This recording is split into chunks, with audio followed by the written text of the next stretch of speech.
السلام علیکم ورحمۃ اللہ وبرکاتہ۔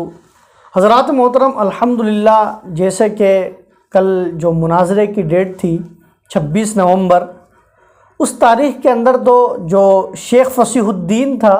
جو خود بھی ذلیل ہوا اور اپنی پوری قوم کو ذلیل کر کر بیٹھا ہوا ہے، آج بھی اس کے لیے کھلا چیلنج دیا گیا ہے کہ آج 27 نومبر کو، اور جہاں سے یہ بات شروع ہوئی تھی مشیر آباد سے، کہ جہاں پر صوفی کلیم حنفی کا بیان ہوا تھا، اور اس بیان کے بعد اس نے ویڈیو ریکارڈنگ ڈالی تھی کہ صاحب مجھے اہل سنت والجماعت کے صوفی کلیم حنفی رضوی سے مناظرہ کرنا ہے۔ اس کے بعد بات چلتی رہی، آخر کار جو طے شدہ پایا گیا تھا وہ 26 نومبر کو ڈیٹ فکس ہوئی تھی کہ ہاں صاحب ہم اس دن مناظرہ کریں گے۔ لیکن چونکہ اس کی قوم نے، جو غیر مقلد وہابی نام نہاد اہل حدیث ہے، ان لوگوں نے اس سے ہاتھ اٹھا لیا تھا۔ اس کے بعد یہ گھبرا گیا، اور اس کے بعد اس نے کبھی کہیں پہ FIR درج کروا رہا ہے، اور اس کے بعد ویسے تو یہ کہتے ہیں کہ صرف ہم اللہ سے مدد لیتے ہیں، ہم کسی نبی سے، کسی ولی سے، کسی غوث سے، کسی قطب سے مدد نہیں لیتے ہیں، لیکن یہ بار بار فون کر رہا تھا پولیس کو، یا پولیس المدد یا MLA المدد، جو وہاں کے MLA تھے، ان MLA کے پاس یہ بار بار فون کر رہا تھا، پولیس والوں کو فون کر رہا تھا، اور کہہ رہا تھا کہ مطلب یہ مناظرہ ہو رہا ہے، یہاں فساد ہو جائے گا، جھگڑا ہو جائے گا۔ اس کے بعد جو وہاں کے سہیل میاں صاحب تھے، ان سے کہنے لگا کہ مجھے پولیس پروٹیکشن چاہیے، مجھے پولیس سیکیورٹی چاہیے۔ حالانکہ اس کو آنا نہیں تھا، اس کو پتہ تھا کہ اگر اتنی جلدی مانگ کی جائے گی تو اس کو اپروول نہیں ملے گا، اجازت نہیں ملے گی، یہ اس بات کو جانتا تھا۔ تو اس نے بارہا کوشش کی مناظرے کو ٹالنے کی کہ تاریخ کینسل ہو جائے یا آگے بڑھ جائے، لیکن چونکہ اہل سنت والجماعت کی طرف سے ڈیٹ فکس ہو گئی تھی کہ 26 نومبر کو آئیں گے ہی ہم، اور الحمدللہ اہل سنت والجماعت 26 نومبر کو وہاں پر پہنچے، اور پہنچنے کے بعد اس کو کال بھی کیا،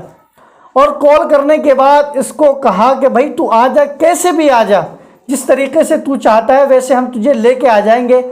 یہاں تک اس کو آفر دیا گیا کہ اگر آپ برقع پہن کر آنا چاہتے ہیں تو آپ برقع پہن کر آ جائیے، لیکن آپ آ جائیے۔ لیکن یہ کسی بھی شرط کے اوپر تیار نہیں ہوا۔ کیوں نہیں ہوا؟ اسے پتا تھا کہ مجھے ذلیل ہونا پڑ جائے گا، اور یہ ذلیل ہو ہی گیا ہے۔ جو پوری دنیا جو YouTube پر یہ معاملات سن رہی ہے،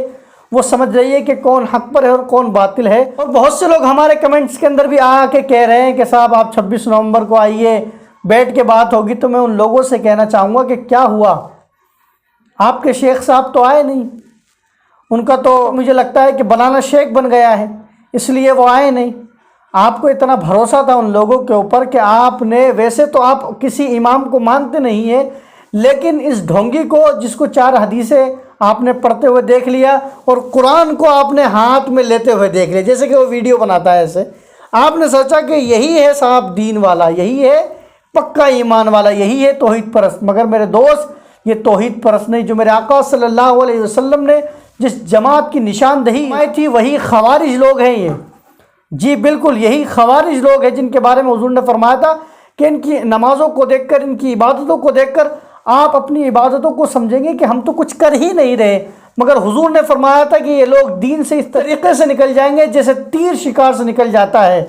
تو یہ لوگ وہی ہیں، نماز روزے کی توحید کی باتیں کرتے ہوئے نظر آتے ہیں، مگر ان کے پلے کچھ بھی نہیں ہے، ان کے نامہ اعمال بالکل خالی پڑا ہوا ہے۔ اب بہت سے لوگ مجھ سے کہیں گے کہ آپ کون ہوتے ہیں اس بات کو جج کرنے والے؟ تو الحمدللہ ہم یہ جج اپنی طرف سے نہیں بلکہ قرآن و حدیث کی روشنی میں کر رہے ہیں کہ جو قوم خدا کی گستاخ ہو، رسول کی گستاخ ہو، صحابہ کی گستاخ ہو، اولیاء اکرام کی گستاخ ہو، وہ جماعت کبھی بھی حق پر نہیں ہو سکتی ہے۔ اور شیخ فصیح الدین، تیرے لیے اب بھی چیلنج ہے کہ آج 27 نومبر کو وہیں پر مشیر آباد کے اندر پھر آج پروگرام ہے، تو اگر تجھ میں ہمت ہے، تو اگر اپنے آپ کو یہ سمجھتا ہے کہ صاحب میں بہت بڑا توحید پرست ہوں اور میں بہت بڑا موحد ہوں، تو تجھے چاہیے کہ تو وہاں پر پروگرام میں جائے اور جا کر بات چیت کرے۔ تیرے کو اتنا بڑا چیلنج دے دیا ہے کہ اگر تجھ میں ہمت ہے تو تو آنکھوں میں آنکھیں ڈال کر بات کر، تو تیرے میں کوئی حیثیت ہے تو تو وہاں جا اور مناظرہ کر۔